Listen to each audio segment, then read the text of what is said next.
food, that is also your rights. In the Indian Constitution has given this liberty to each and everyone, and especially I was very impressed with the such kind of words what we have received from Ravi sir.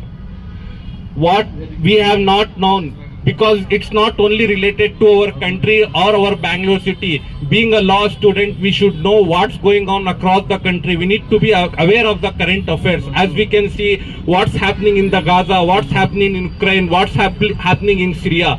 We need to raise our voice.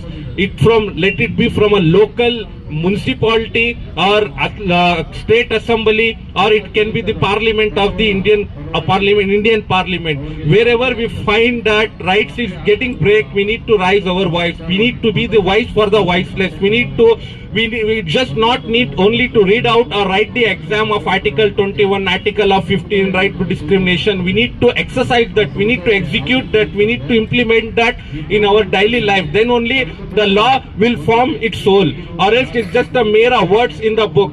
So I request each and every person of the law student, whenever something happened for you or your family, then only if you are raising your voice, or whenever you get a client in future, you are raising your voice, it's against your noble profession.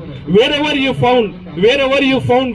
see the rights is getting break, wherever you can see that rights is getting break for the voiceless people, for the lower class, you need to raise your voice, because the black coat is the coat which we got independent to our country, because our Mahatma Gandhi is also is advocate, Sardar Vallabhbhai also is the advocate. Earlier, all the top level political leader used to be the advocate first, then they have become the political leader. But for the unfortunate reason, nowadays we can see not even SLC pass person is becoming the minister.